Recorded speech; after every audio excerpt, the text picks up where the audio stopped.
अब मैं जो कर सकता था मैंने किया, अभी और क्या कर सकते हैं आप, राइट? तो मैंने कहा कि उनके कुछ डैशबोर्ड के वहां पे कुछ और चॉकलेट के रैपर्स और कुछ पड़े हुए थे, तो मैंने कहा ये जो रैपर्स हैं ये भी दे दीजिए, क्योंकि मुझे लगता है ये भी आप बाहर ही फेंकेंगे कहीं। उसने उठा के दे दिए। बोले ये ले, और भी कुछ चाहिए?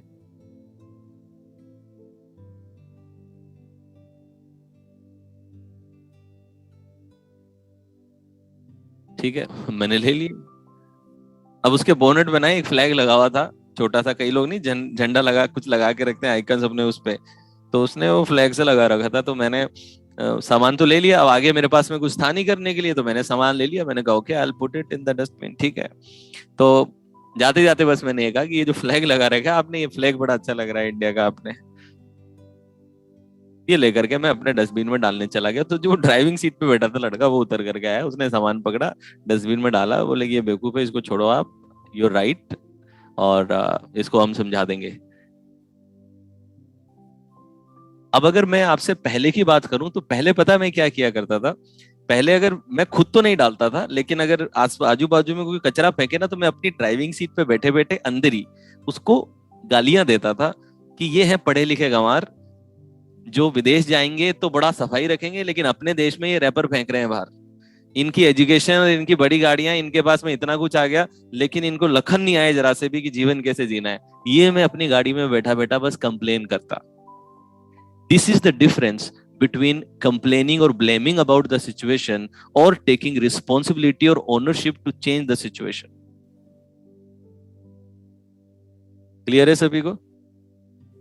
और जब आप रिस्पॉन्सिबिलिटी फ्रेम में रहेंगे, दुनिया के जितने भी लीडर्स हैं, आप उन सभी लीडर्स को, एथलीट्स को, हाई परफॉर्मर्स को ले लें, ये हमेशा रिस्पॉन्सिबिलिटी फ्रेम में जीते हैं। और जितना ज्यादा आप रिस्पॉन्सिबिलिटी फ्रेम में जिएंगे, आपकी सबकॉन्शियस टेंडेंसीज हमेशा एडवर्सिटीज में भी अपॉर्चुनिटी की बन जाएगी, चैलेंजेस में भी रिसोर्सफुल होने की बन जाएगी, और आप हमेशा सॉल्यूशन ओरिएंटेड आपका माइंड काम करेगा instead of focusing on the problem.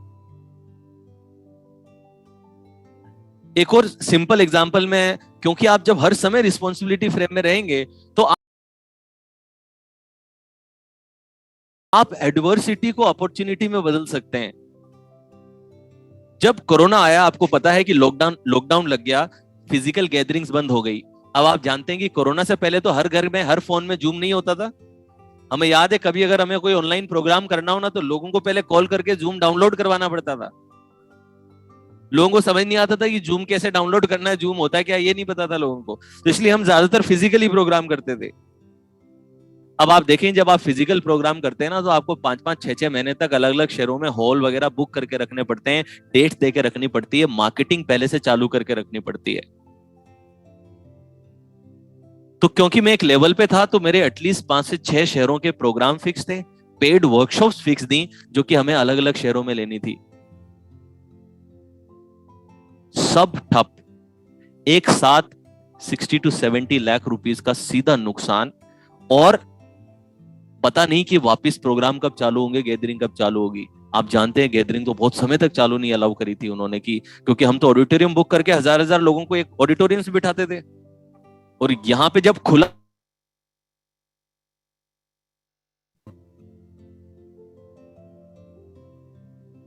तो मैंने देखा कि कोरोना से पहले इस इंडस्ट्री में कई ऐसे ट्रेनर थे जो धूम मचा के रखे हुए थे। कोरोना के टाइम पे वो कहां मार्केट में दब गए और गायब हो गए, पता भी नहीं चला। लेकिन मैंने 1-1.5 महीना ट्रेंड को ऑब्जर्व किया, और ऑब्जर्व करके अपने सारे बिजनेस को ऑनलाइन पे ट्रांसफर कर दिया। Everything transferred on online. Clear? और उसका नतीजा ये निकला कि मतलब मैं जिस स्केल पे बिजनेस कर रहा था, उससे एटलीस्ट 15 टाइम बड़ा बिजनेस मैंने पिछले 3 साल में बनाया। आज 17 देशों के अंदर, 17 कंट्रीज के अंदर आज मेरे स्टूडेंट हैं, जो कि पहले सिर्फ अहमदाबाद, सूरत, पुणे, कलकत्ता, दिल्ली, मुंबई और बैंगलोर, आज आसाम के दिगारू से लेकर के कैलिफोर्निया तक स्टूडेंट्स हैं। जीवन की सबसे बड़ी ट्रेजेडी जो कोचिंग लाइन में आई थी, वो ट्रेजेडी सबसे बड़ी अपॉर्चुनिटी बन गई। Why? Because I did not wait कि लॉकडाउन खुल जाए, ये हो जाए, सब बढ़िया हो जाएगा, सर्कमस्टेंसेस आइडियल होंगे, तब काम चालू करेंगे। Because I was in responsibility frame, I accepted that I have lost this much money, I accepted that now I am not be able to, हो सकता है पता ही नहीं है कितने महीने बाद प्रोग्राम शुरू होंगे। आई एक्सेप्टेड कि मैं ऑनलाइन में कंफर्टेबल नहीं हूं अभी, क्योंकि मैंने ज्यादा ऑनलाइन प्रोग्राम नहीं किए हैं, मैं फिजिकल में परफॉर्म करने वाला बंदा हूं। अब पता नहीं कैसे बैठ के प्रोग्राम लेना है, नहीं समझ में आएगा। I accepted and then I took responsibility. What can I do? तो शुरुआत में वेबिनार छोटे शुरू किए, धीरे धीरे बड़ा किया, फिर लगा कि बैठे बैठे मजा नहीं आ रहा है, तो पूरा ऐसा टेक बेस्ड स्टूडियो सेटअप किया कि जैसी टेक्नोलॉजी आज भारत में बहुत कम लोगों के पास है, जिस टेक्नोलॉजी को मैं यूज करता हूं, कि जहां पे आप देखते हैं कि 2 जूम को इंटीग्रेट करके ज्यादा लोगों को अकोमोडेट करने के लिए जो मेरे फाउंडेशन होते हैं, 2 जूम को इंटीग्रेट करवाया। पहले जूम से बात करी कि आप 1000 से ज्यादा की कैपेसिटी दे सकते हो क्या मुझे। बहुत सारी रिक्वेस्ट ईमेल डालने के बाद, मीटिंग करने के बाद भी दे सेड नो, वेबिनार करो लेकिन मीटिंग नहीं करेंगे। वेबिनार में चेहरा नहीं दिखता, लेकिन मुझे ऑडियंस का चेहरा देखना इंपॉर्टेंट है, ठीक है। लेकिन हर प्रॉब्लम का सॉल्यूशन है, इंजीनियरिंग एग्जिस्ट करती है अगर आप सॉल्यूशन ढूंढना चाहते हैं तो। I invested lots of money, I used engineering, I used technology, and then finally I set up the studio where I can stand and I can talk, I can have the real time feeling, जैसे कि मैं सही में आपसे बात कर रहा हूं, आपके चेहरे वहां पे दिख रहे हैं, आपके इमोशंस पता चल रहे हैं। ये होता है जब आप रिस्पॉन्सिबिलिटी फ्रेम में रहते हैं, आप अपने जीवन की बड़ी से बड़ी एडवर्सिटी को बिल्कुल सबसे बड़े मौके में कन्वर्ट कर लेते हैं। सेम पेज लिखें अगर बातें सबको समझ में आ चुकी है तो अब सवाल उठता है कि इसको इंटीग्रेट कैसे करें, how to integrate this in your life. क्योंकि कहना तो आसान है, ये बहुत लोग मानते हैं, कहने में क्या जाता है। बट एक बार आपने अपने चश्मे पहन लिए ना, नए रिस्पॉन्सिबिलिटी वाला चश्मा, अब ये इंसान हर एरिया में उसी चश्मे से देखता है। फिर चाहे बिजनेस होगा, आपका करियर होगा, आपके रिश्ते होंगे, everywhere you will be in a responsibility frame. Dynamic acceptance plus action, dynamic acceptance plus action. और जो एक्सेप्ट नहीं करते वो सिर्फ वेट करते रहते हैं, नहीं नहीं अभी तो खुलेगा, अभी तो खुलेगा, और यार इतना मजा नहीं आता है काम करने में, मजा भी तो आना चाहिए, अभी तो वेट करते हैं 1 महीना 2 महीना 6 महीना 8 महीना। तब तक तो जो अडेप्ट करके मार्केट को स्वीप कर दिया उन्होंने। क्लियर? तो देखें, अब मैं आपको ट्रैकर समझा रहा हूं, जिस ट्रैकर को आपको भेज दिया गया होगा, आपको आपके व्हाट्सएप ग्रुप में डॉक्यूमेंट सेक्शन में आप देखेंगे तो सभी वर्कशीट्स और हर चीज आपको वहां पे मिलेंगी। तो ये एक प्रकार का एक्सेल ट्रैकर है। इस ट्रैकर पे किस तरीके से काम करना है मैं आपको बताता हूं, पहले समझ लीजिए ट्रैकर को। क्रोम, ये ट्रैकर दिख रहा है आपको इस तरीके का, ये एक एक्सेल बेस्ड ट्रैकर है।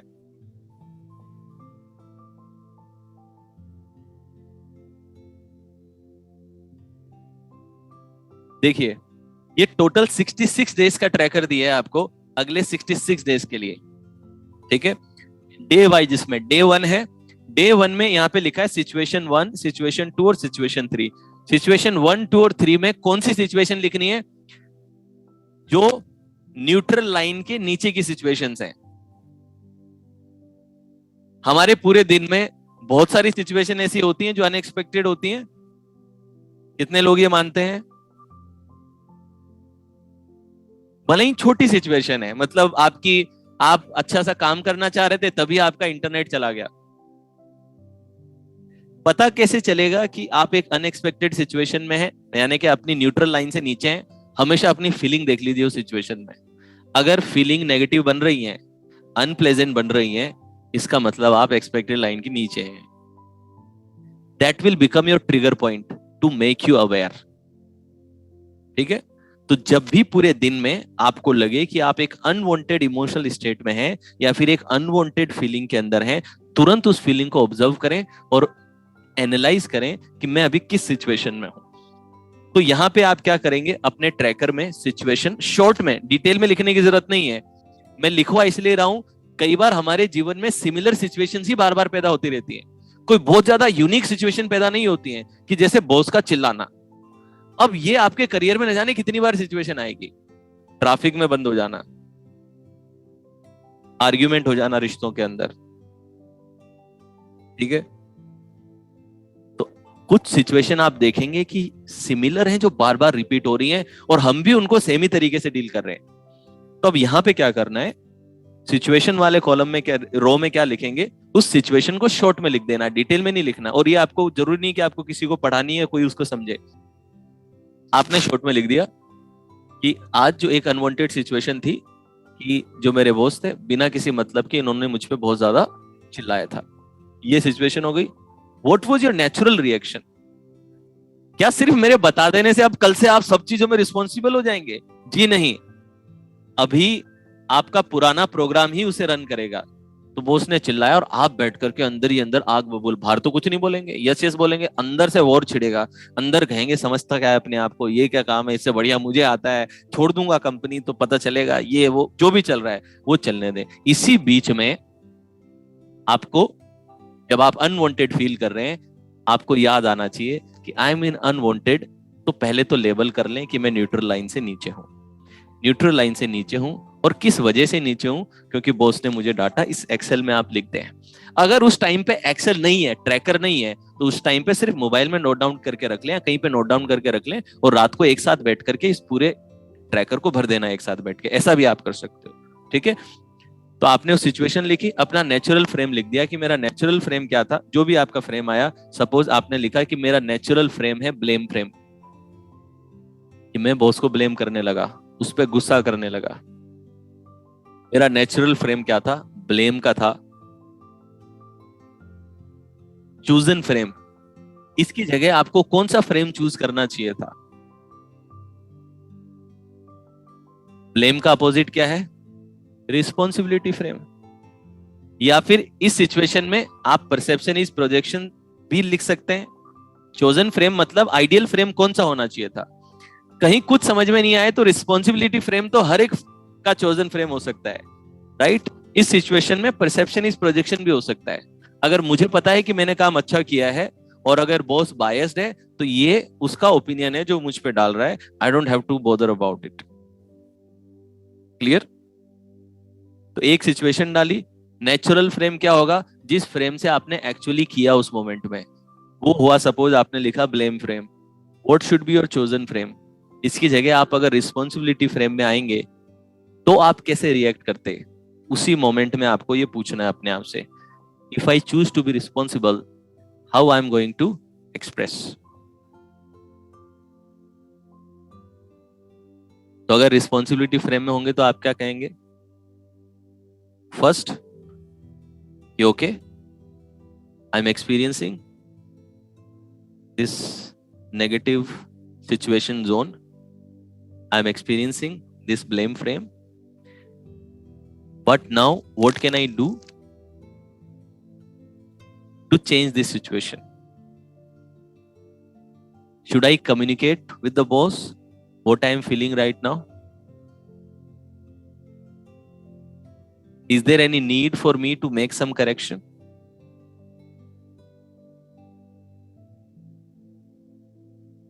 Clear? That will define your responsibility frame. कि अगर मैं रिस्पॉन्सिबिलिटी फ्रेम का चश्मा पहन लूं, कि ये मेरा करंट चश्मा जो मैंने लगा रखा था ये ब्लेम फ्रेम का था, इसको उतार के अगर मैं रिस्पॉन्सिबिलिटी फ्रेम का चश्मा लगा के देखूं इस सिचुएशन को, तो मैं इस सिचुएशन के बारे में क्या सोचूंगा और क्या एक्शन लूंगा। तो अब आपने यहाँ पे डाल दिया कि मेरा नेचुरल फ्रेम ब्लेम का आया था, लेकिन मैंने फिर रिस्पॉन्सिबिलिटी फ्रेम में अपने आप को डाला।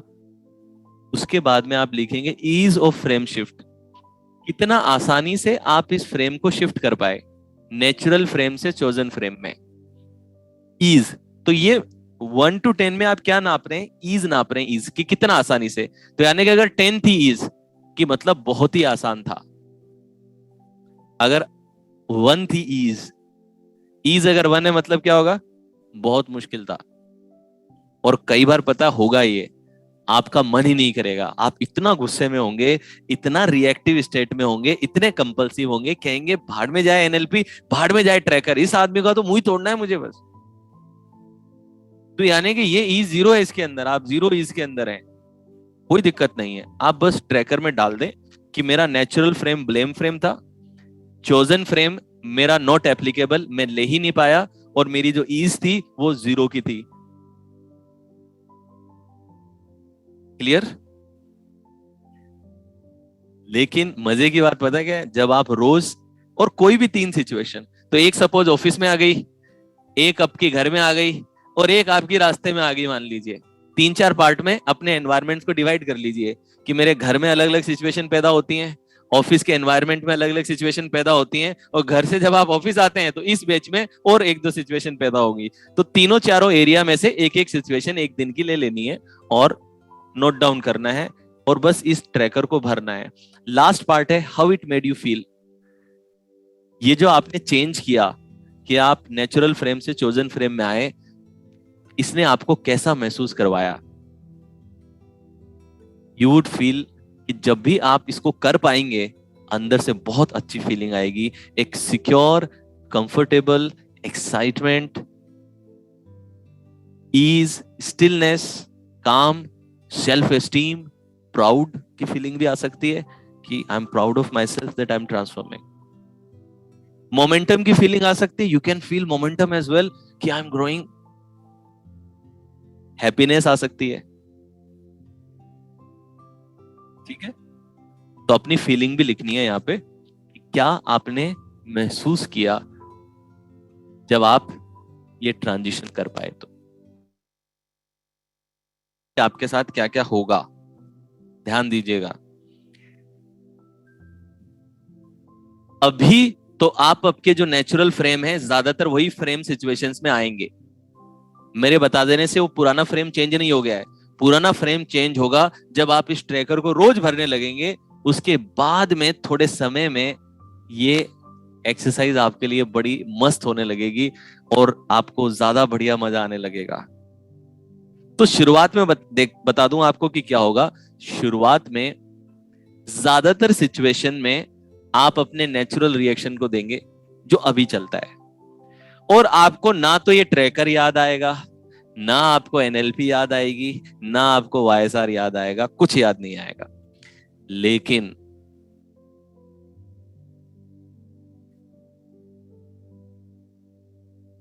दस में से 15 में से 2 या 3 सिचुएशन मैंने देखा ऐसी हैं कि जहां पे याद आ जाएगा। इसीलिए मैंने आपको सारी सिचुएशन में लगाने के लिए नहीं बोला, मैंने बोला only 3 situation in entire day.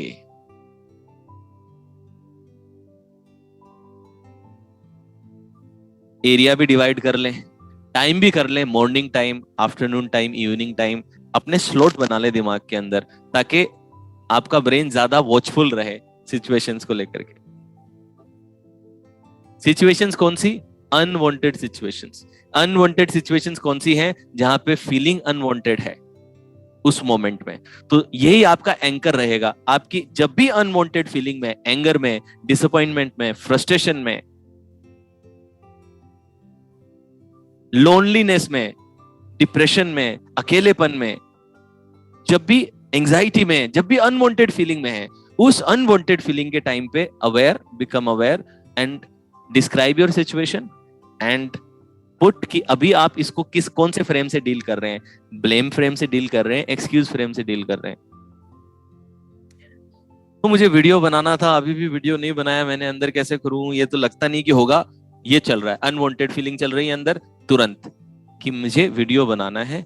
मेरा नेचुरल फ्रेम है एक्सक्यूज फ्रेम, मैं एक्सक्यूजेस बना रहा हूं कि मेरा वीडियो नहीं है, ये मेरे पास कैमरा नहीं, ये नहीं, this is my excuse frame. What should be my desired frame? Ideal frame कौन सा होता है? My ideal frame is responsibility frame. Okay, so in responsibility frame, अगर मैं इस सिचुएशन में रिस्पॉन्सिबिलिटी फ्रेम में आ जाऊं तो what can I do to change this situation? चलो आज ऐसा कर लें कि कैमरा नहीं है तो फोन पे शूट कर दें। पूरा यूट्यूब पे नहीं डालना है तो फोन पे शूट करके क्या 4-5 दोस्तों को भेज दूं?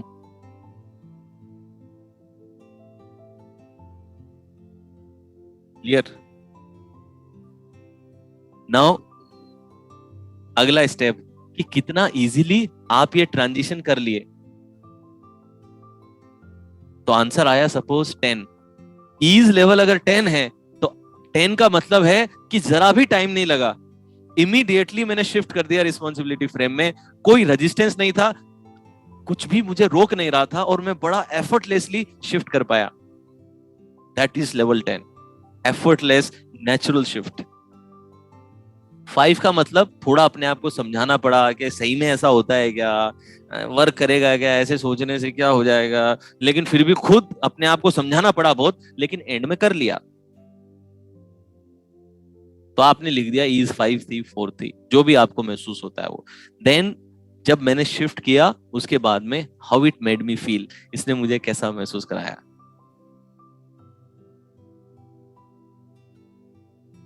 ठीक है, शिफ्ट कर देंगे तो बुरा तो लग नहीं सकता, शिफ्ट कर दिया मतलब अच्छा ही लगेगा आपको। ज्यादातर एक सेटिस्फेक्शन होता है, एक कई प्राउड फीलिंग आती है खुद पे कि यार कि I am able to do it, contentment आता है।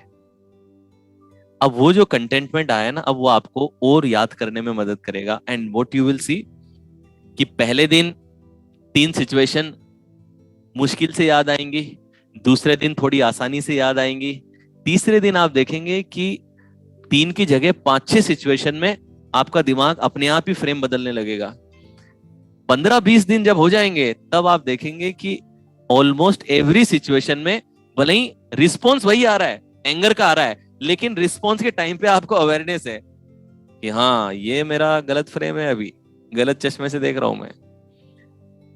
लेकिन आप देखेंगे कि 66वें दिन तक आपका नेचुरल फ्रेम चेंज हो जाएगा, यानी कि नेचुरली आपके पहला स्टेप ही आएगा, what can I do about this situation to change. यानी कि ये सब आपको करना ही नहीं पड़ेगा, आपका नेचुरल फ्रेम ही आपका चोजन फ्रेम होगा। क्योंकि देखिए दोस्तों, आपका अभी जो नेचुरल फ्रेम है, सपोज ब्लेम का फ्रेम है, ये भी तो कहीं से आया ही होगा, आप पैदा तो नहीं हुए थे इसके साथ में। ज्यादातर लोगों का ब्लेम फ्रेम हमारी कंडीशनिंग से बनता जाता है, क्योंकि जब हमारे माता पिता को, आसपास के लोगों को हम ये करते हुए देखते हैं तो हम भी ये कोपिंग मैकेनिज्म ले लेते हैं। आपने देखा बचपन में बच्चा गिर जाता है ना, तो माँ बाप क्या करते हैं, एक दीवार से लग गई तो दीवार की पिटाई करते हैं। आपने देखा है कई बार कि बच्चा दौड़ रहा था, दीवार पे लग गई तो उसे समझाने के लिए दीवार पे पिटाई करते हैं, चलो दीवार की पिटाई करते हैं। ये अपने आप में एक सिग्नल है कि बेटा तुम्हारी गलती नहीं है, गलती दीवार की है। ये फर्स्ट लेसन है जो माँ बाप अपने बच्चे को ब्लेम का सिखाते हैं।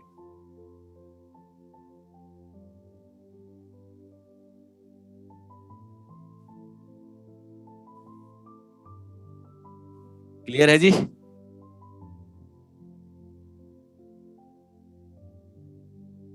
तो होगा क्या, इट विल बिकम नेचुरल। आप नेचुरली हमेशा ऐसे बन जाएंगे, सॉल्यूशन ओरिएंटेड। आप एथलीट्स को देख लें, आप बड़े बड़े एंटरप्रेन्योर्स को देख लें, इलोन मस्क और जितने भी लीडर्स हैं उन्हें देख लें, दे डायरेक्टली फोकस। प्रॉब्लम आई, थोड़ी देर प्रभावित हुए, एक्सेप्ट किया, एंड तुरंत क्या सोल्यूशन निकाल सकते हैं उस पर चले गए। And once you are in responsibility frame, आप अपने इंटरनल रिसोर्सेज को बहुत अच्छे से एक्सेस करेंगे, बहुत रिसोर्सफुल होंगे और बेटर रिजल्ट क्रिएट करेंगे। क्लियर है सभी को? ट्रैकर सेम पेज लिख दें अगर ट्रैकर कंप्लीट है तो, सभी को समझ में आ गया है तो।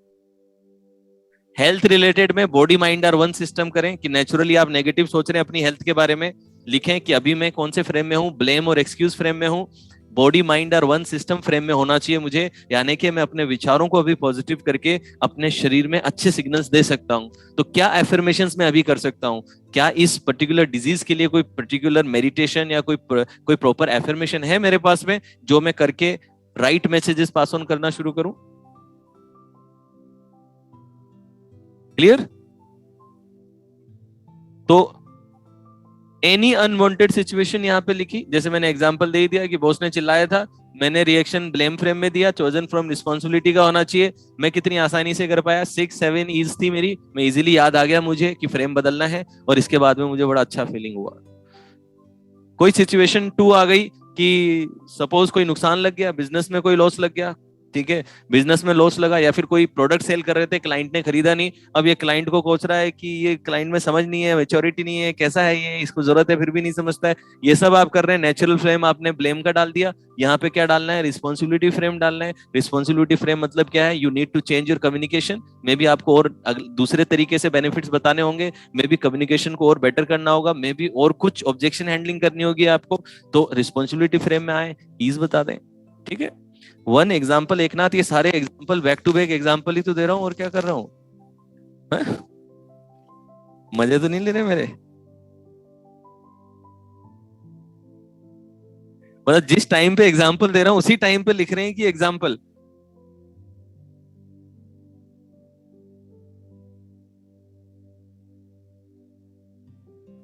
और क्या हो सकते हैं, बहुत सारे सिंपल एग्जाम्पल भी लिख लें। इंटरनेट चला गया है आपका, उसमें आप फ्रस्ट्रेटेड हैं, वो भी लिख दें यहाँ पे। यहाँ पे देखिए, ये मैटर नहीं करता कि इशू कितना बड़ा है या कितना छोटा है, यहाँ पे आपको बस ट्रैकर में डालना है, ठीक है। छोटे बड़े से यहाँ पे कोई मतलब नहीं होगा कि कोई बड़ी ट्रेजेडी होनी चाहिए। बिल्कुल सिंपल सी चीज, जैसे कि आपका इंटरनेट चला गया और अब आप फ्रस्ट्रेटेड हैं कि ये कब आएगा, क्यों होगा, क्या ये क्या देश की हालत है। यहाँ पे एक इंटरनेट सही ढंग से काम नहीं करता है, यहाँ पे 5G लिख देते हैं ये लोग, 5G छोड़ 3G नहीं आता है यहाँ पे। लोग 2 मिनट इंटरनेट चले जाए, दूसरे मिनट पे तो देश पे पहुंच जाते हैं, ठीक है। तो कर दीजिए, ब्लेम फ्रेम में हूँ, रिस्पॉन्सिबिलिटी फ्रेम। अभी इंटरनेट, मैं तो कुछ नहीं कर सकता, कहीं कंप्लेन कर सकता हूं तो कॉल करके बता देता हूँ कि क्या वजह है भाई, क्यों क्यों मेरा इंटरनेट बंद है। क्लियर। अब आपने ब्लेम फ्रेम की जगह रिस्पॉन्सिबिलिटी फ्रेम में कुछ एक्शन ले लिया, और अब आपने ईज डाली, और कैसा आपको महसूस हुआ। डन।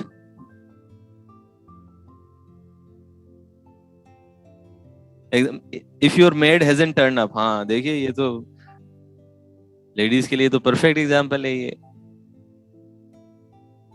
मतलब हस्बैंड घर में रहना रहे, उससे ज्यादा इंपॉर्टेंट है मेड, ठीक है। हस्बैंड नहीं आएगा चलेगा 1-2 दिन, मेड रोज आनी चाहिए।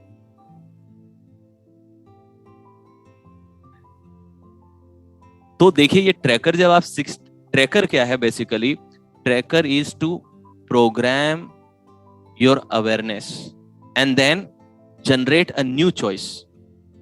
क्या होता है, first you become aware and after awareness you create new choice. तो awareness will lead to new choice, and new choice will lead to new pattern, and new pattern will lead to new action behaviour results.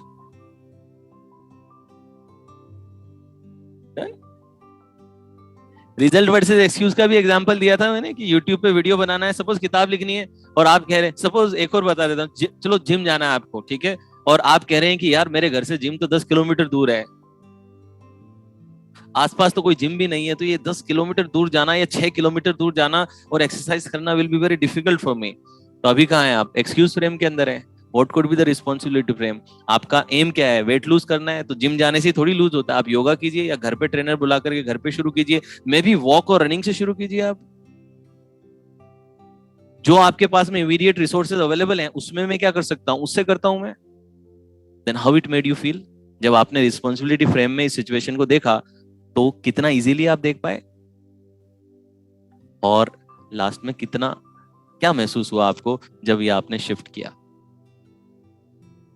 Her workshop में देखिए, मेरी research में 94% लोग ऐसे होते हैं जो वर्कशॉप फिनिश होते होते कंप्लीटली अपने आप को रिस्पॉन्सिबिलिटी फ्रेम में डाल देते हैं। 94%। ये इतना पावरफुल ये ट्रैकर है। आपको कुछ नहीं, मैं ये नहीं कह रहा कि ऑटोमेटिकली उस सिचुएशन में आप रिस्पॉन्सिबिलिटी फ्रेम से ऑटोमेटिकली करें, आपको तो सिर्फ ट्रैकर में डालते रहना है, जो आपका नेचुरल रिएक्शन है वो आने दीजिए। बस उस समय पे उसको शिफ्ट करके आप अगर देखेंगे तो क्या हुआ, इस ट्रैकर को आप रोज भरते रहिए 66 डेज तक। सर मेरे जीवन में तो कोई ऐसी घटना हुई नहीं, कल देखना, कल मैं पूछूंगा ना कि कौन कौन ट्रैकर भर के आया है, तो कई लोग कहेंगे सर दिन भर में कुछ ऐसा हुआ ही नहीं जो अनवांटेड हो। सडनली आपकी लाइफ आइडियल हो जाएगी कई लोगों की। तो कल यही लिखना है, पहली सिचुएशन कि कल के पूरे दिन में मेरे को लगा कि कोई भी एक भी बात ऐसी नहीं हुई है जिसको मैं लिख सकूं।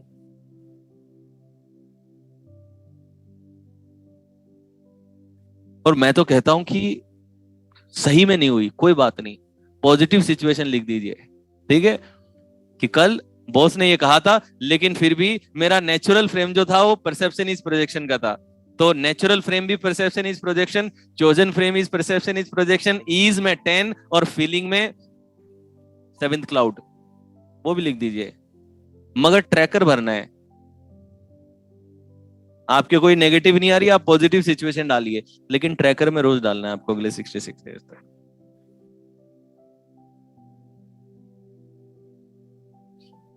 ठीक है।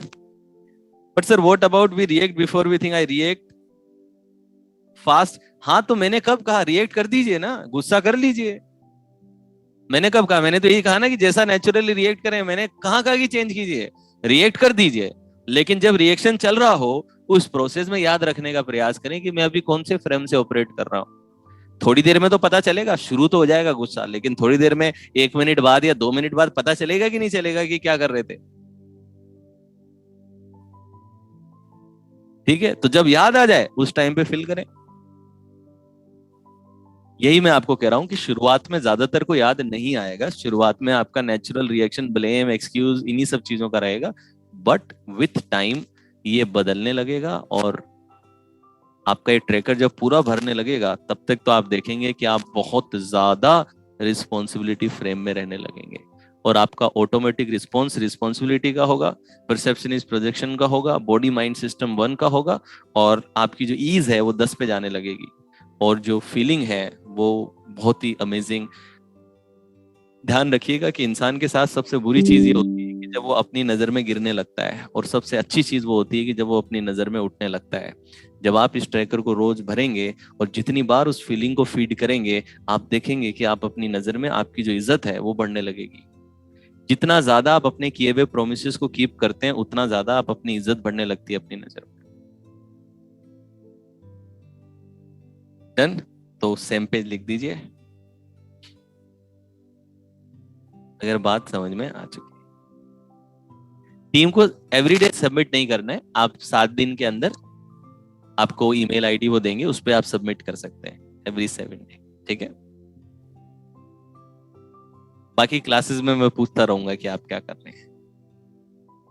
तो अब देखें कि अब हम अगली टेक्निक पे आएंगे। तो बताएं जरा कैसी लगी ये टेक्निक, ये एडिटेबल है ना, लिख सकते हैं इस पे, एक्सेल फॉर्मेट में आएगी आपके पास में, यू कैन टाइप इट, इसी के अंदर लिखना है, इसी के अंदर टाइप करना है। सही है टेक्निक, मजा आया इसके अंदर, थोड़ी सी टेक्निकल लगती है लेकिन ये बहुत प्रैक्टिकल है। और मजे की बात पता है क्या है, इसके लिए मैंने आपको कोई अलग से सुबह का टाइम निकालना है, रात का टाइम, इसे मैं इंटीग्रेटिव टेक्निक बोलता हूँ। इंटीग्रेटिव टेक्निक्स क्या होती हैं कि आपको बस कोई दिन में एक बार नहीं करनी है, कि एक टाइम निकाल के एक बार बैठ के करनी है, आप दिन में चलते फिरते किसी भी वक्त कर सकते हैं। दैट्स वाई इसको इम्प्लीमेंट करना आसान होता है। जब भी हम ऐसी टेक्निक करते हैं कि जो सुबह 20 मिनट करनी है, इसका मतलब अगर वो सुबह 20 मिनट नहीं हुई तो वो पूरे दिन में वापस नहीं हो सकती है। इसलिए ज्यादातर फिक्स टाइम पे की गई टेक्निक आप लोग नोटिस करेंगे कि आप करेंगे नहीं। इसमें 94% का रिजल्ट है ही इसलिए क्योंकि ये इंटीग्रेटिंग अप्रोच है इसकी। डन। अब हम दूसरी एक और स्टेट बदलने की इंटीग्रेटिव टेक्निक सीखेंगे, जो मैं अब आपको बताऊंगा। किसी भी लैंग्वेज में लिखें आप, ये आपका है ट्रैकर, देखिए दिस इज योर ट्रैकर, आपको जो भाषा में लिखना है आप लिख सकते हैं। ठीक है, टीम को आपकी सिचुएशन देखने की जरूरत नहीं है, टीम तो सिर्फ ये देखेगी कि आपने रोज भरा है कि नहीं भरा है, और नंबर्स कैसा जा रहा है, ईज कहां पे जा रही है, उनको सिर्फ इस फीडबैक से मतलब है। आप अपनी भाषा में सिचुएशंस लिख सकते हैं, शॉर्ट में लिख सकते हैं, व्हाट्सएप लैंग्वेज में लिख सकते हैं, उसको कोई ग्रामेटिकली करेक्ट लिख के रखने की जरूरत नहीं है। और ज्यादातर टेक्निक्स दोस्तों जो सही में ट्रांसफॉर्म कर सकती हैं, उनका नेचर इंटीग्रेटिंग नेचर होना चाहिए। क्योंकि मुझे बताएं कि सपोज आप सुबह के टाइम पे सलाद खाते हैं, सुबह के टाइम पे आप बिल्कुल मतलब कि न्यूट्रिशियस ब्रेकफास्ट लेते हैं, ठीक है, मतलब पूरा हेल्थ कॉन्शियस ब्रेकफास्ट, पूरा सब्जियां उबाल के खाई हैं बकायदा, ठीक है, वेज स्मूदीज बनाए हैं और पूरा मतलब के गुड फैट प्रोटीन वोटीन बॉडी में डाला है, और बाकी दिन भर पिज्जा पहला है, बर्गर जंक फूड पेलते रहे दिन भर आप। तो मुझे बताएं कि वो जो सुबह जो आपने ब्रेकफास्ट किया था उसका असर होगा कुछ?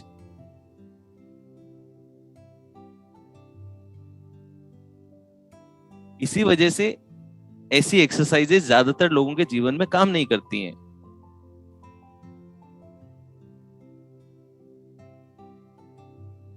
इंटीग्रेट करना जरूरी है।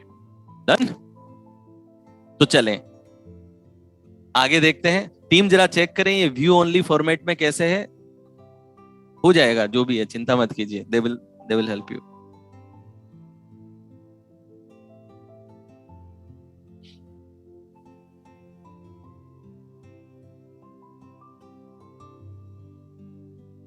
तो अब आए स्टेट के टॉपिक पे, थोड़ा सा अपने आप को स्ट्रेच कर लें। एक टेक्निक और बताऊंगा आपको, और कल का फिर पूरा दिन टेक्निक पे जाएगा, ठीक है। कल थ्योरी कम है, कल सारे टेक्निक्स हैं। आज हमको दो टेक्निक मिली है। एक टेक्निक तो है कि ऑडिट जो वीकली बेसिस पे करनी है या मंथली बेसिस पे करनी है, हर एक महीने में अपना ऑडिट कर लें। जो लाइफ ऑडिट मैंने कहा कि आप कौन सी स्टेज में हैं चारों में से, ये ऑडिट मंथ में एक बार करनी है आपको, दैट्स इट। एक टेक्निक ये है। दूसरा हमारे पास में फ्रेम्स है, और फ्रेम्स के साथ में ये ट्रैकर है, जिस ट्रैकर को आपको फुलफिल करना है। ये अकेला ट्रैकर ही आपकी लाइफ को कंप्लीटली ट्रांसफॉर्म कर देगा, इसको आपने सिंसियरली पूरी ईमानदारी के साथ में कर लिया तो। अब आज एक और टेक्निक आपको सिखाऊंगा, और वो है स्टेट बदलने की टेक्निक, कि आप अपनी स्टेट को कैसे बदल सकते हैं, ठीक है। याद है स्टेट क्या होती है?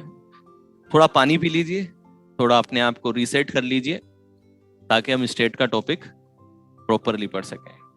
क्योंकि देखिए कि लंच के बाद का जो समय है, ठीक है, एक टीचर की लाइफ का सबसे डिफिकल्ट समय होता है लंच के बाद का समय, राइट। और ऑनलाइन में तो और हो जाता है, क्योंकि आपके पास तो कैमरा का कंट्रोल है। थोड़ा भी खाना ज्यादा हो गया है, और हमारे खानों में तो कार्बोहाइड्रेट तो इतना ज्यादा होता है, मीठा कार्बोहाइड्रेट होता है, तो कार्बोहाइड्रेट तो सुलाएगा आपको। तो खाना वाना खा के लोग वीडियो बंद करके लेटे लेटे हेडफोन लगा करके, इवन मोबाइल भी बाजू में रखा है अपना मस्त, तो बीच बीच में झपकी भी ले लेते हैं। यही तो वो लोग हैं जो बीच में आकर के एकदम से पूछते हैं कि पूरा पीआईपी पढ़ाने के बाद में वो पीआईपी का मतलब क्या है।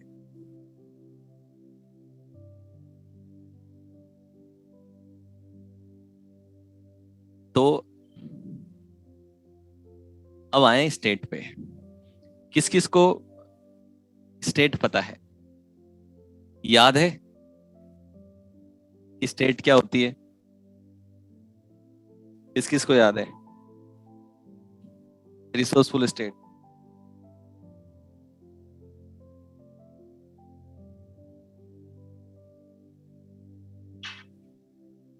State of our sales.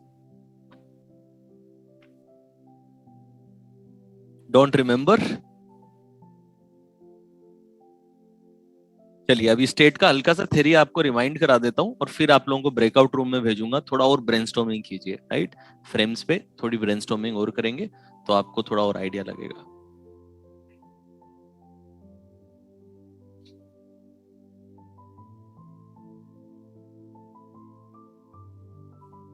Diagram आपको याद आ जाएगा, अभी बताऊंगा। तो हमने देखा था कि एक होता है इवेंट वन। इवेंट वन है, ये इवेंट हम VAKST,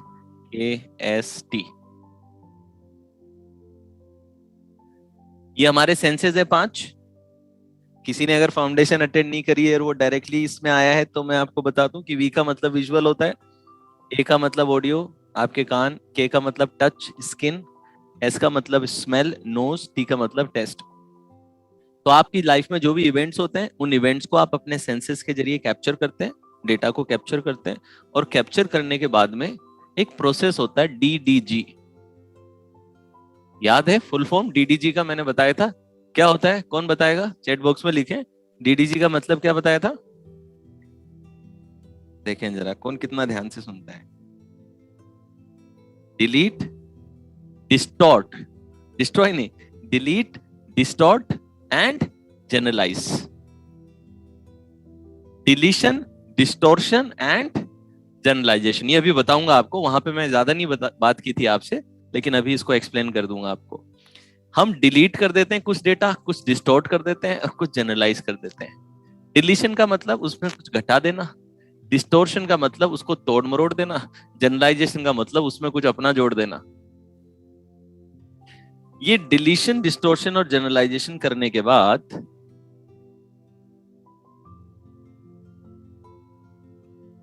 ये इवेंट आपके ब्रेन में क्या बन जाता है? E2 बन जाता है। इसको E2 नाम क्यों दिया? ताकि ये दोनों अलग हैं, ये रिप्रेजेंट कर सके। ये इवेंट 1 आपके ब्रेन में पहुंचते पहुंचते क्या बन गया? इवेंट 2 बन गया, यानी कि कुछ और बन गया है। ये वैसा नहीं है जैसा ये बाहर था। और हमने देखा था कि E2 gives rise to state. State कौन बनाता है? E2 बनाता है। और स्टेट दो प्रकार की होती हैं, रिसोर्सफुल स्टेट और अनरिसोर्सफुल स्टेट। तो E2 बेसिकली क्या है? E2 है मैप, E2 है परसेप्शन, E2 है internal representation of the external event. External event को हमने कैसे इंटरनली रिप्रेजेंट किया है? क्यों? क्योंकि हमने डिलीट, डिस्टॉर्ट और जनरलाइज कर दिया है। और हम डिलीट, डिस्टॉर्ट, जनरलाइज अलग अलग तरीकों से करते हैं। हमारी पास्ट की नॉलेज, हमारा एक्सपीरियंस और बहुत सारी चीजें होती हैं, हमारे बिलीफ सिस्टम्स, फिल्टर्स, ये सभी चीजें डिसाइड करती हैं कि हम क्या क्या डिलीट करेंगे, कैसे डिस्टॉर्ट करेंगे। इवन आपका प्रेजेंट मोमेंट भी डिसाइड करता है कि प्रेजेंटली आपका मूड क्या है, ये भी तय करता है। डिलीशन, डिस्टोर्शन, जनरलाइजेशन मैंने थोड़ा ज्यादा बात नहीं की थी, तो इस पे हल्का सा आपको इंट्रो दे देता हूं कि इसका क्या मतलब है।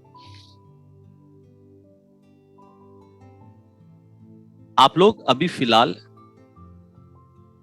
जिस चेयर पे बैठे हैं, उस चेयर पे आप कितना प्रेशर लगा रहे हैं? Just try to be aware of the pressure that you are putting on the chair. Just try to be aware of that. Good. आपके पैर अगर फ्लोर पे टच हैं, तो ऑब्जर्व दैट प्रेशर, कि वहां पे कितना प्रेशर है।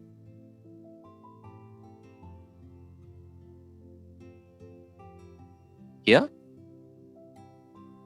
नाउ आपके कपड़े जब आपकी स्किन को टच कर रहे हैं, try to be aware of that sensation, that when your clothes are touching your skin, what kind of sensation is there?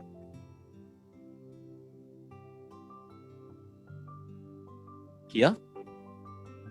अब मुझे बताएं, पिछले 2-3 घंटे से 4 घंटे से जब हम पढ़ाई कर रहे हैं, तो क्या आप इस डेटा के लिए अवेयर थे? मगर ये डेटा आपकी सेंसेस पे जा तो रहा था, बट आप इसको डिलीट कर रहे थे। क्यों? क्योंकि आपके फिल्टर ने क्या कहा? अभी जो सुनना है वो ज्यादा इंपॉर्टेंट है, बाकी चीजों को प्रोसेस करते रहो अनकॉन्शियसली, लेकिन मुझे मेरे कॉन्शियस फिल्टर में नहीं लाना है इसको। आ गया समझ में? अच्छा मुझे बताएं कि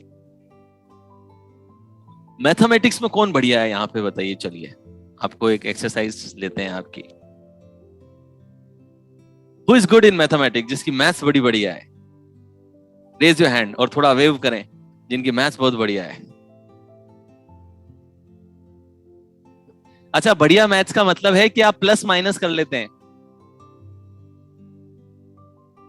सब्ट्रैक्शन और एडिशन कर लेते हैं, मगर फास्ट मेंटली करना होगा सब्ट्रैक्शन, एडिशन, और वो भी सिंगल डिजिट्स में करवाऊंगा, ज्यादा मल्टीपल डिजिट्स नहीं दूंगा। चलिए अब वेव कीजिए।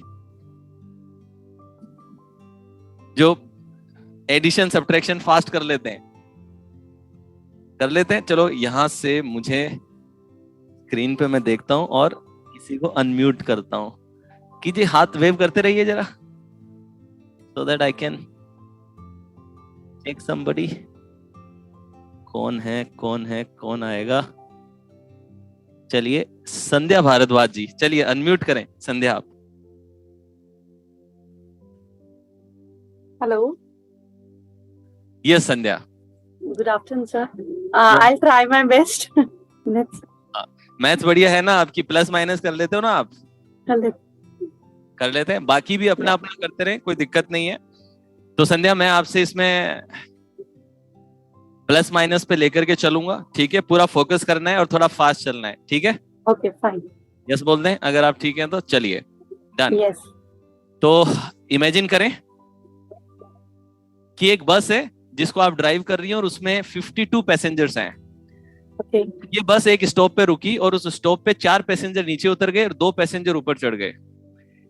अगला स्टॉप आया, इस स्टॉप पे 3 पैसेंजर नीचे उतरे हैं और 1 पैसेंजर ऊपर चढ़ गया है। अगला स्टॉप आया, इस पे 4 पैसेंजर नीचे उतरे हैं और 1 पैसेंजर ऊपर चढ़ा है। अगले स्टॉप पे 3 पैसेंजर नीचे उतरे हैं और 2 पैसेंजर ऊपर चढ़ गए हैं। अगले स्टॉप पे 4 पैसेंजर नीचे उतरे और 1 पैसेंजर ऊपर चढ़ गया। अगला स्टॉप आया, इस पे 2 पैसेंजर नीचे उतरे और 1 पैसेंजर ऊपर चढ़ गया। अगले स्टॉप पे 6 पैसेंजर नीचे उतरे, 4 पैसेंजर ऊपर चढ़ गए। और अगले स्टॉप पे 7 पैसेंजर नीचे उतरे हैं और 9 पैसेंजर ऊपर चढ़ गए। तो बताएं how many stops are there? 10.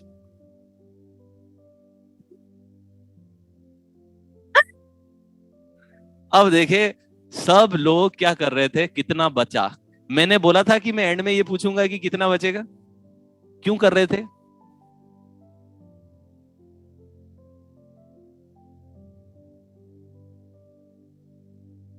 सब ने सिर्फ कितना बचेगा उस पे फोकस करा और नंबर ऑफ स्टॉप्स को कंप्लीटली डिलीट कर दिया।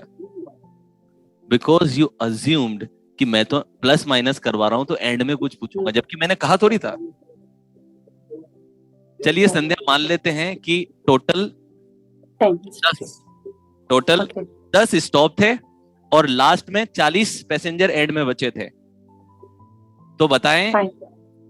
इस फिगर से बस की ड्राइवर की एज कैसे कैलकुलेट करेंगे?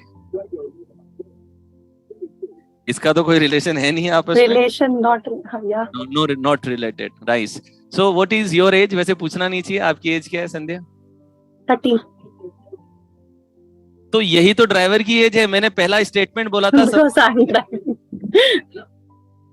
देखिए मेरा पहला स्टेटमेंट बोलने से पहले मैंने कहा था कि ध्यान से सुनना अब जो मैं आगे बोल रहा हूं।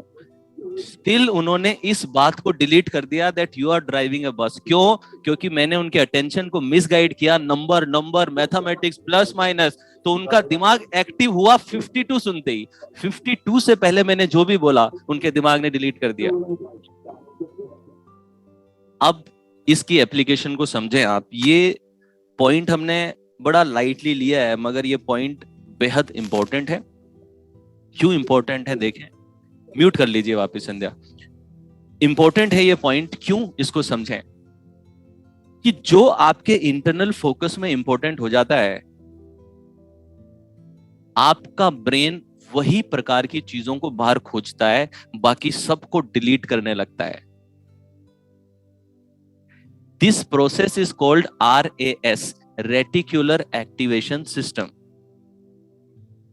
इस प्रोसेस की वजह से आपने नोटिस किया है कि जैसे ही आपके इंटरनल फोकस में कोई गाड़ी आ जाती है कि मुझे ये गाड़ी खरीदनी है, या फिर आपने नई नई एक गाड़ी ली, तो आप सडनली मार्केट में वही गाड़ी बार बार दिखने लगती है। कितनों ने नोटिस किया है? मुझे चैट बॉक्स में बताएं। क्या आपके डिसीजन लेने से क्या बिक्री बढ़ गई उस कंपनी की? ये कारें पहले भी उतनी थी, लेकिन आपका ब्रेन उसे डिलीट कर रहा था क्योंकि वो आपके इंटरनल फोकस में इंपॉर्टेंट नहीं थी। इस वजह से कोई भी चीज जो आपके इंटरनल फोकस में इंपॉर्टेंट नहीं है वो उसे डिलीट कर देगा। तो जिस तरीके से आप अपना टच, जो क्लॉथ आपको स्किन पे टच दे रहा है, उसको आप रजिस्टर नहीं कर रहे हैं क्योंकि अभी मेरी बात सुनना आपके लिए इंपॉर्टेंट है। तो आपके सारे कॉग्निटिव रिसोर्सेज, आपके जो इंटरनल कॉग्निटिव रिसोर्सेज हैं, आपका ब्रेन आपको उसी जगह पे लगा देता है जो आपके इंटरनल फोकस में इंपॉर्टेंट होते हैं। क्लियर है जी? और बाकी सबको क्या करेगा? वो डिलीट कर देगा। कई बार आपने बचपन में देखा होगा कि मम्मी ने बोला कि किचन में से वो नमक का डब्बा ले आ, जरा जरूरी है, ले आ। पापा मेरे को नहीं मिलेगा, मुझे मत भेजो आप। अरे वही गैस के पास पड़ा है, जाके ले आ। अब आप गए किचन के अंदर, आपने देखा, आपको नहीं दिखा, आपने बोला मम्मी नहीं पड़ा यहाँ पे, बोला था मुझे नहीं मिलेगा। और अब मम्मी आती है और कहती है ये सामने पड़ा है, तेरे को दिखता नहीं है क्या? अंधा हो गया है क्या? आप भी हैरान रह जाते हैं कि ये कैसे हुआ, मुझे नहीं दिख रहा था ये एक्चुअली। कितने लोगों ने ये सरप्राइज अपनी लाइफ में एक्सपीरियंस किया है, एक बार नहीं कई बार एक्सपीरियंस किया है कि चीज सामने है, लेकिन आपने पहली कमांड दी थी कि पहला आपका सिग्नल ये था कि मुझे नहीं मिलने वाली।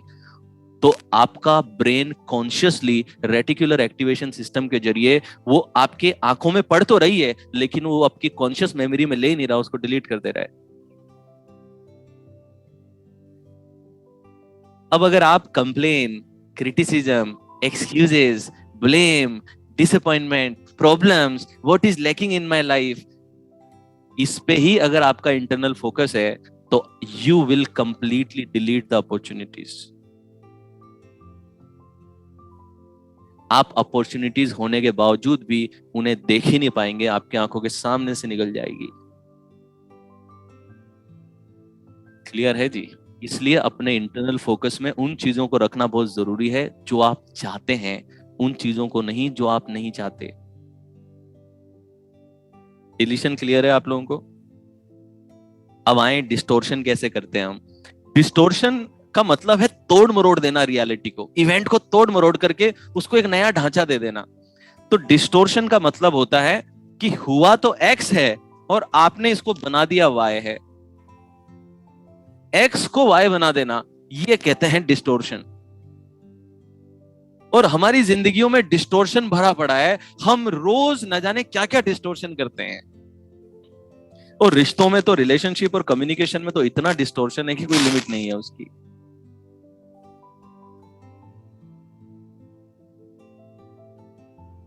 फॉर एग्जाम्पल, आपकी एनिवर्सरी थी, ठीक है, और सपोज आपके हस्बैंड एनिवर्सरी भूल गए।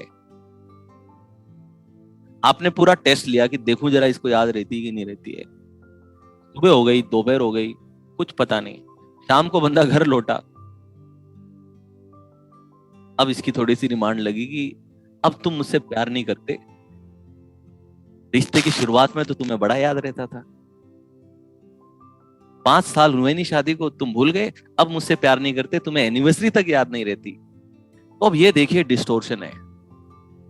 एक्स का मतलब जो हुआ है वो हुआ क्या है कि बंदा एनिवर्सरी भूल गया, दिस इज एक्स, लेकिन प्यार नहीं करता, ये डिस्टोर्शन है। मुझे बताएं, एनिवर्सरी भूल जाने से ये कैसे सिद्ध होता है कि बंदा प्यार नहीं करता? एनिवर्सरी भूल गया, इसका मतलब यह है कि इसकी याद शक्ति खराब हो रही है, इसको ताना मत खिलाओ, इसको बादाम खिलाओ,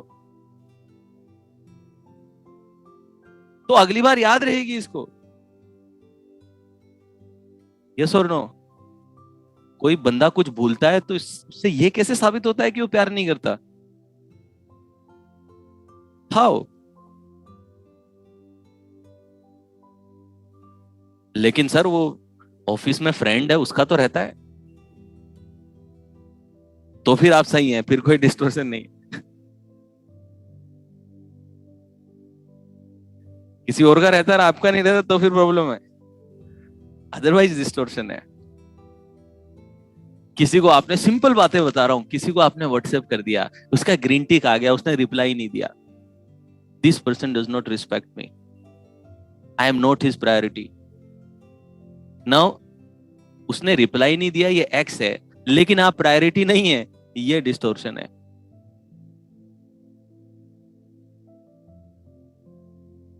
एक आदमी को सुबह सुबह कॉल आया कि सेठ जी फैक्ट्री में आग लग गई है, सब जल रहा है। सेठ जी अपनी गाड़ी के अंदर बीवी बच्चों के साथ लेकर के भागे और जलती हुई फैक्ट्री को देख के कहते हैं कि मेरा सब लुट गया, बर्बाद हो गया, आई एम फिनिश्ड। फैक्ट्री में आग लगी, एक्स है, लेकिन मैं बर्बाद हो गया, डिस्टोर्शन है। बर्बाद कैसे हो गए? सब कैसे लूट गया आपका? बीवी आपके साथ है, बच्चे आपके साथ में, इतने सालों का अनुभव आपके साथ में, आपकी गुडविल जो मार्केट में बनी है वो आपके साथ में है, आपका जो कस्टमर बेस होगा, क्लाइंट बेस होगा, वो आपके साथ में है। बर्बाद कैसे हो गया? फैक्ट्री जला है सिर्फ। क्लियर? तो हम अपनी सिचुएशन को डिस्टोर्ट कर करके और ज्यादा इश्यूज पैदा करते हैं अपनी लाइफ में, सेकेंडरी पेन्स पैदा करते हैं अपनी लाइफ में।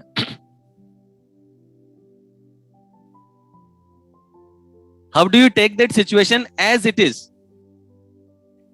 फैक्ट्री जली है, इतने रुपए की फैक्ट्री थी, इतने रुपए का नुकसान हो गया, दैट्स इट। जिंदगी थोड़ी बर्बाद हो गई है।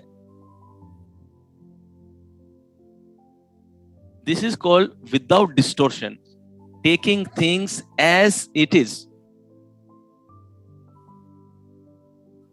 मैं नहीं कह रहा दुखी होइए, दुखी, लेकिन सिर्फ उसी चीज के लिए दुखी हुई है। जिंदगी बर्बाद हो गई, कैसे जिंदगी बर्बाद हो गई आपकी?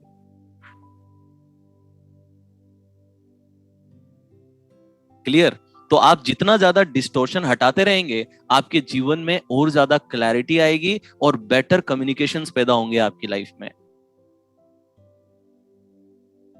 देखिए, डिस्टोर्शन का ही तो नतीजा है। आज भारत के अंदर देखिए कि हर रोज 10 बच्चे सुसाइड कर रहे हैं, क्योंकि उसके अंदर आपने डिस्टोर्शन डाला है। क्या डिस्टोर्शन डाला है? बेटा तेरा 10वीं बोर्ड में नंबर नहीं आया ना, तो तेरी जिंदगी खत्म है। तो उसने कर ली खत्म, क्योंकि उसके नंबर नहीं आया, इसलिए इतना प्रेशर उस पर डाला गया कि जैसे उसकी पूरी जिंदगी 10वीं बोर्ड पे निर्भर करती है। पूरा का पूरा परिवार हावी होकर के लगा हुआ है उस पर तैयारी करवाने के लिए। पूरी की पूरी फैमिली गाड़ी में छोड़ने जा रही है उसको। ऐसा हवा क्रिएट कर दिया उसके लिए कि वो फेस नहीं कर पा रहा इस चीज को। मत कीजिए डिस्टोर्शन, ठीक है? 10वीं की बोर्ड की परीक्षा का सिर्फ एक मकसद है कि 11वीं में एडमिशन मिल जाता है, और कोई 10वीं के बोर्ड के नंबर का एग्जिस्टेंस नहीं है, कहीं यूज नहीं आती। आप बताएं, आज जो आप जिंदगी में कर रहे हैं, बढ़ रहे हैं, उसमें कहां आपकी मार्कशीट का रोल आ रहा है? और किसी बच्चे को आपने इतना उसको डाल दिया कि उसने जीवन ले लिया अपना। 10 बच्चे छोटा काउंट नहीं है ये रोज का, बिकॉज ऑफ डिस्टोर्शन। रिश्तों में डिस्टोर्शन कर रहे हैं, खुद से बात करते हैं, डिस्टोर्ट करके बात करते हैं। मेरी सेल इसलिए नहीं निकल रही, क्यों? क्योंकि मेरा रंग काला है। मेरी सेल इसलिए नहीं निकलती क्योंकि मैं बहुत छोटा हूं। मुझसे लोग रिश्ता इसलिए नहीं बनाते क्योंकि मैं दिखने में गंदा हूं, इसलिए आई एम नॉट लवेबल। मैं लवेबल नहीं हूं बिकॉज मैं गंदा दिखता हूं, कोई मुझसे प्यार नहीं करेगा। ये सब डिस्टोर्शंस हैं आपके। क्लियर है? तो एक बार विचित्र सिंह जी थे, ठीक है? तो विचित्र सिंह जी तंजावुर में इंजीनियरिंग करे आईटी के अंदर, और बेंगलोर गए नौकरी लेने के लिए, ठीक है? सभी 18 साल से ऊपर बैठे ना यहाँ पे, कोई 18 के नीचे वाला तो नहीं है। 18 अबव है सब।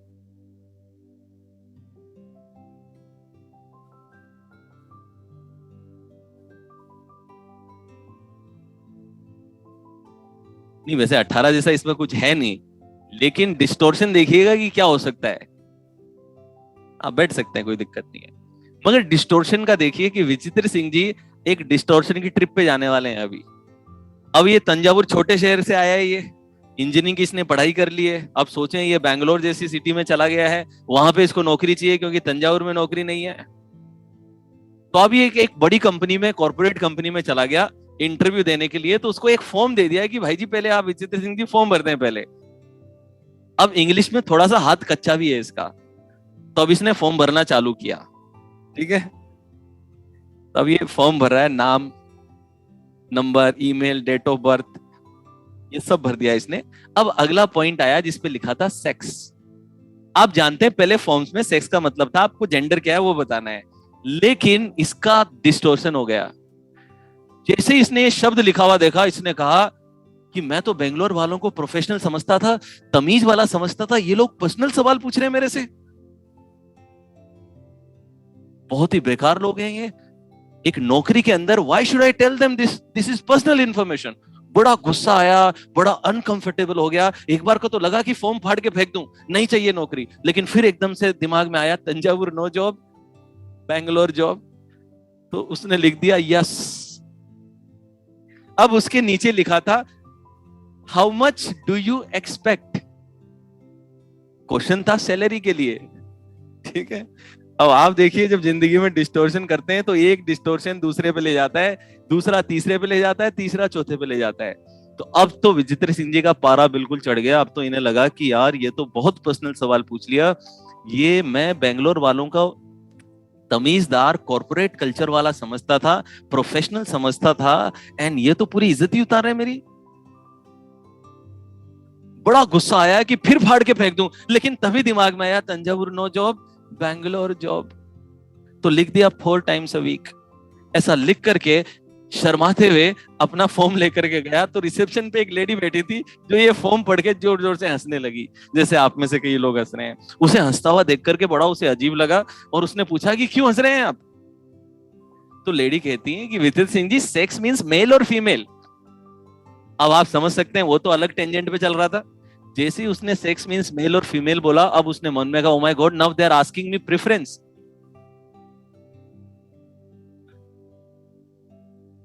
अब तो उसे लगा कि तमाचा ही रख दूं सामने वाले पे, कि ये क्या पूछ लिया इन्होंने। मतलब मुक्का मारने ही वाला था, तभी दिल ने आवाज दी कि Thanjavur no job, Bangalore job. तो विचित्र सिंह जी कहते हैं, प्रिफरेबली फीमेल। क्लियर? कितनों को बात समझ में आ गई कि डिस्टोर्शन क्या होता है? मतलब उसकी अलग ही टेंजेंट चल रही है, और कई बार लाइफ में आप एक एरिया में डिस्टोर्ट कर देंगे तो ये डिस्टोर्शन आपको दूसरा डिस्टोर्शन बिल्ड करेगा, तीसरा डिस्टोर्शन बिल्ड करेगा। हमने मजाक में सीखा है, लेकिन बात थोड़ी सीरियस है। कई बार मैं मजाक में समझाता हूं, क्योंकि सीरियसली समझाते हैं तो बात दिमाग तक पहुंचती है, हंसते हंसते समझाते हैं तो दिल तक पहुंचती है। तो आप देखें कि कई बार हम बहुत सारी चीजों को अपने बिजनेस में, करियर में, रिश्तों में डिस्टॉर्ट करके चलते हैं, और फिर ये डिस्टोर्शन बहुत सारी जगहों पे लेकर के चलते हैं। क्लियर है जी? सेम पेज पे हैं तो सेम पेज लिखें। और अब तीसरा पार्ट है जनरलाइजेशन का पार्ट। तो the third part is generalization. Deletion हो गया, डिस्टोर्शन हो गया, और अब आए जनरलाइजेशन पे।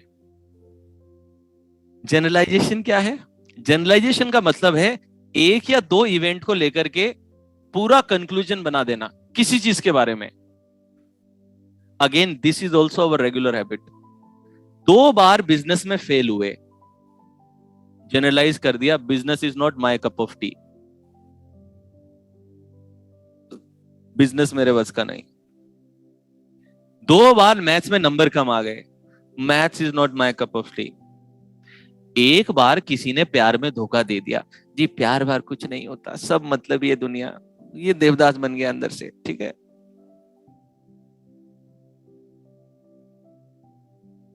तो जनरलाइजेशन क्या होता है कि जहां पे आप बहुत लिमिटेड सैंपल डेटा से पूरी क्लास को डिफाइन कर देते हैं।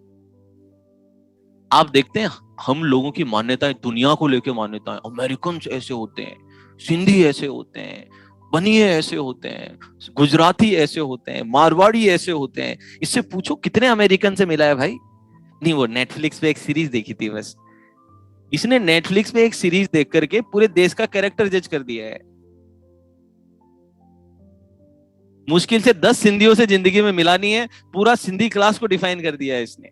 5 गुजरातियों से मिला नहीं है, पूरे गुजरात का कैरेक्टर डिफाइन कर रहा है ये। We continuously do such generalizations, और ये जनरलाइजेशन किसी जगहों पे पॉजिटिव भी है। जैसे कि जनरलाइजेशन के पॉजिटिव एस्पेक्ट क्या है कि आपने एक बार स्विमिंग सीख ली, तो अब दूसरे पूल में आपको वापस नहीं सीखनी है, आप उसी को वहां लगा देंगे, जनरलाइज कर देंगे। आपने एक दरवाजा खोलना सीख लिया, एक गाड़ी चलानी सीख ली, तो now you can generalize it. इसी स्किल को आप जनरलाइज कर सकते हैं दूसरी जगह पे। तो जनरलाइजेशन एक इंपॉर्टेंट स्किल है हमारे लिए, और कई जगहों पे पॉजिटिवली भी काम करती है, लेकिन बहुत सारी जगहों पे इसका इंपैक्ट बहुत नेगेटिव हो जाता है हमारे लिए। एक या दो बार धोखा मिल गया तो अब ये इंसान जनरलाइज कर दिया कि इसने, दुनिया ट्रस्टवर्दी नहीं है। ये बिलीफ की क्लास में मैं थोड़ा डिटेल में बताऊंगा कि जनरलाइजेशन के प्रोसेस से हम कैसे मान्यताएं बनाते हैं, कैसे हमारे नेगेटिव बिलीफ शेप होते हैं, और उन बिलीफ को कैसे बदलना है, वो हम बिलीफ की क्लास में डिटेल में बात करेंगे। लेकिन फिलहाल सिर्फ इतना सा आप समझ लें कि जनरलाइजेशन का मतलब 2 या 3 इवेंट्स के आधार पे पूरा कंक्लूजन निकाल देना।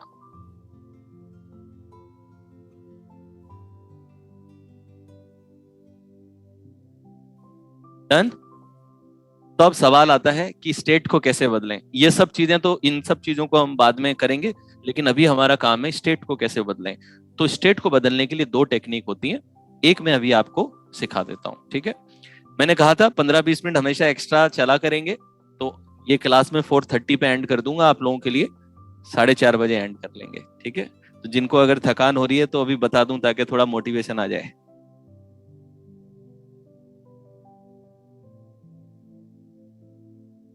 मैं तो ये खत्म करते ही अगली 8 से 12 और चलेगी।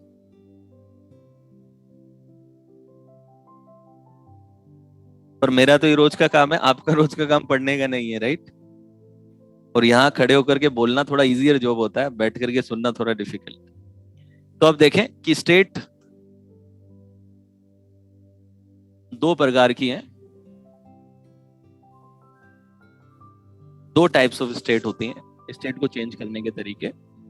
एक है as if technique, as if technique है, और दूसरी है E2 चेंजिंग। जो हमारा E2 है उसको बदल के, हमने कहा था ना कि E2 से स्टेट बनती है, तो यू कैन चेंज E2। एक तो वो तरीका है, ये थोड़ा डीप एस्पेक्ट है तो इस पे कल बात करेंगे अपन। अभी अगर ये बता दिया तो गड़बड़ हो जाएगी, ठीक है। अभी सिर्फ इस पे बात करेंगे। ये सिंपल टेक्निक है, पावरफुल टेक्निक है, as if technique. As if technique में 4 स्टेप है, बस 4 स्टेप का प्रोसेस है। Number 1 posture, number 2 breathing, number 3 facial expression, and number 4 inner voice. 4 चीजों पे काम करना है। जब भी आप किसी नेगेटिव स्टेट में हैं, अनरिसोर्सफुल स्टेट में हैं, यानी कि एनर्जी डाउन है, एंजाइटी है, फियर है, हर्ट में है, गिल्ट में है, ग्रीफ में है,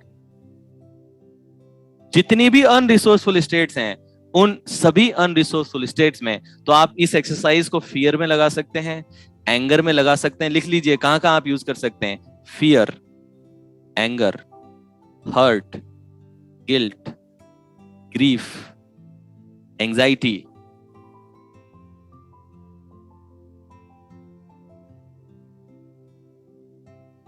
इन सभी जगहों पे आप इस एक्सरसाइज को यूज कर सकते हैं अपनी स्टेट को बदलने के लिए, ठीक है। Posture, breathing, facial expression, inner voice, 4 चीजों को चेंज करना है, दैट्स इट। इवन लेजीनेस या लो एनर्जी अगर आप फील हो रही है, उसको भी आप चेंज कर सकते हैं इसके जरिए। हमेशा लेकिन ये ध्यान रखना है कि जो स्टेट में आप हैं नेगेटिव स्टेट से, उसकी अपोजिट पॉजिटिव स्टेट कौन सी लेनी है। जैसे कि आप अगर एंजाइटी महसूस कर रहे हैं, लो एनर्जी महसूस कर रहे हैं और आपको कॉन्फिडेंस की स्टेट चाहिए, तो आपको सबसे पहले मन में ये तय करना है कि what is my desired state. मैं इस मोमेंट में कौन सी स्टेट एक्सपीरियंस करना चाहता हूं। कहीं आपको कॉन्फिडेंस चाहिए, कहीं आपको रिलैक्सेशन चाहिए। जैसे एंजाइटी में क्या चाहिए, रिलैक्सेशन चाहिए। करके ही देखते हैं तो ज्यादा समझ में आएगा, ठीक है। तो चलो करके देखते हैं। 4 स्टेप का सिंपल प्रोसेस है। Posture, breathing, facial expression, inner voice. मेरी गाइडेड में वॉइस में करना है और मुश्किल से 2 से 3 मिनट की एक्सरसाइज है। कभी भी कर सकते हैं पूरे दिन में, जहां जहां पे जो जो स्टेट चाहिए उस टाइम पे इस एक्सरसाइज को कर लें। पहला स्टेप जो मेरा एडिशन है, ओरिजिनल एनएलपी में नहीं है, वो है shaking off the current state. अपनी करंट स्टेट को शेक ऑफ कर लें पहले,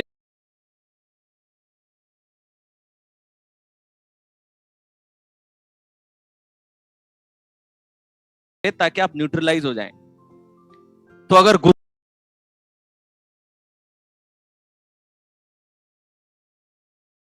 गुस्सा है, लेजीनेस है, जैसे अभी आप में से बहुत सारे लोगों की थोड़ा सा स्लीपीनेस या बॉडी जवाब दे रही होगी, क्योंकि इतना लंबा चल रहा है, फोकस करने की आदत नहीं है, फोकस मसल वीक है, रील्स देखने की ज्यादा आदत है, इतना लंबा, तो काफी चांसेस है लंच के बाद का समय, मतलब आपकी जो स्पाइन है वो बार बार परपेंडिकुलर टू द सरफेस की जगह पैरेलल टू द सरफेस होना चाहती है। तो ऐसी स्थिति में क्या करें कि आप shaking off the state is very important. How you shake off the state, this is the process. अपने चेस्ट से लेकर के स्टमक तक के एरिया में you have to make this movement, जैसे कि कपड़े झाड़ रहे हो वैसे सभी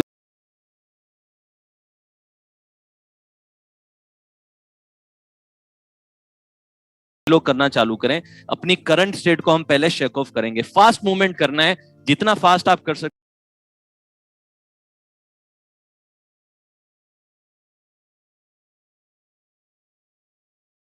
हैं उतना फास्ट मूवमेंट कीजिए। चलिए बिल्कुल सभी लोग पार्टिसिपेट करेंगे।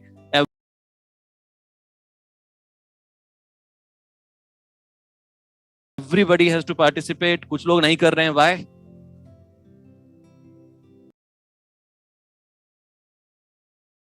फटाफट फटाफट फटाफट फटाफट फटाफट। Very good very good very good very good very good very good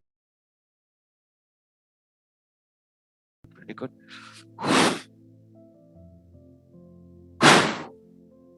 done. अब आप न्यूट्रल हैं, ठीक है। अब हम लगाएंगे एज इफ टेक्निक और कौन सी स्टेट में जाएंगे? कॉन्फिडेंस की स्टेट में जाएंगे। अब देखिएगा एनर्जी एंड कॉन्फिडेंस की स्टेट में। तो अभी तक इस एक्सरसाइज के पहले जो भी आपको लग रहा होगा, अब अगले 2 मिनट में देखिए कि मैं कैसे आपका पूरा सिस्टम चेंज कर देता हूं। सभी लोग आंखें बंद कर लेंगे। Everybody close your eyes. आंखें बंद कर लीजिए, कंधे सीधे कर लीजिए, नेक स्ट्रेट कर लीजिए और स्पाइन बिल्कुल सीधी कर लीजिए। कंधे सीधे, नेक स्ट्रेट, स्पाइन सीधी। कंधे सीधे, नेक स्ट्रेट, स्पाइन सीधी। Posture as if you are confident. अगर आप फुल ऑफ कॉन्फिडेंस हैं तो कैसा पोस्चर रहेगा? आपकी स्पाइन, आपका चेस्ट, आपका नेक किस तरीके का रहेगा? कंधे सीधे, नेक स्ट्रेट, स्पाइन सीधी। Posture as if you are confident.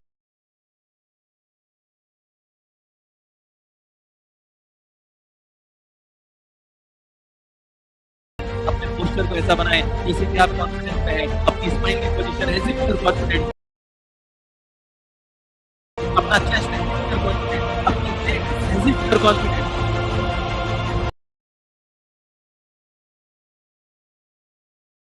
Very good. अपनी ब्रीथिंग ऐसी कीजिए जैसे आप फुल ऑफ कॉन्फिडेंस हैं। How would you breathe? How would you breathe? आप फुल ऑफ कॉन्फिडेंस, सीधे, neck straight, spine Sidhi.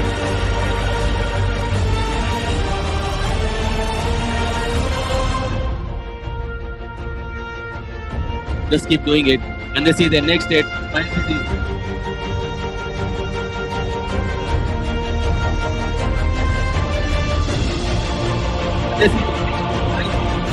Breathe as if you are confident. Breathing as if you are confident. Posture as if you are confident. Facial expression as if you are confident. अपना facial expression बनाएं जैसे कि आप full of confidence हैं। सीधे, next state, spine Sidhi. Breathing as if you are confident. Facial expression as if you are confident. Very good. Breathing as if you are confident. Now create the internal voice. अपने मन में एक आवाज create करें। My name is this and I am confident.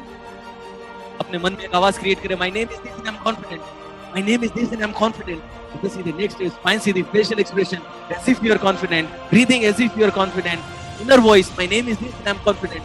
My name is this and I am confident. अपने दोनों हाथों की मुट्ठियों को टाइट बंद कर लें। अपनी फिस्ट को टाइटली बंद करें। अपने लेग्स की मसल्स को थोड़ा सा टाइट कर लें। अपनी लेग्स की मसल्स को टाइट करें and repeat with me. Yes yes yes yes yes yes yes yes yes yes yes yes yes. कंधे सीधे, नेक्स्ट स्टेट, स्पाइन सीधी। As if you are confident. अपनी इंटरनल वॉइस क्रिएट करें। My name is this and I am confident. My name is this and I am confident. My name is this and I am confident. My name is this and I am confident. Imagine करें कि आवाज आपकी पूरी spine में circulate हो रही है। My name is this and I am confident. कंधे सीधे, नेक्स्ट स्टेट, स्पाइन सीधी। Facial expression as if you are confident. Breathing as if you are confident. Spine, chest, neck as if you are confident. Very good. Slowly, very slowly, rub your hands.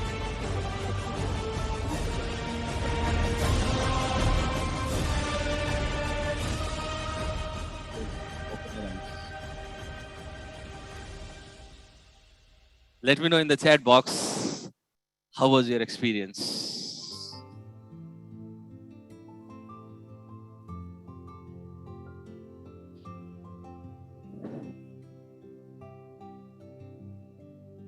Awesome, great, speechless, superb, awesome, goosebumps. कितने लोगों को goosebumps आ गया था? बिल्कुल रोक level सभी है। कितने लोगों को goosebumps एक्सपीरियंस हुआ है?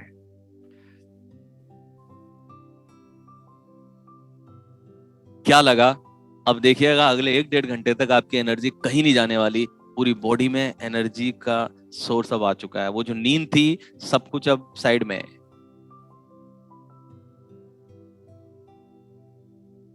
ठीक है। और एज इफ टेक्निक ये ऐसी टेक्निक है कि जितना ज्यादा बार इसे प्रैक्टिस करेंगे आप और ज्यादा एफिशिएंट होने लगेंगे इसमें, और आप और ज्यादा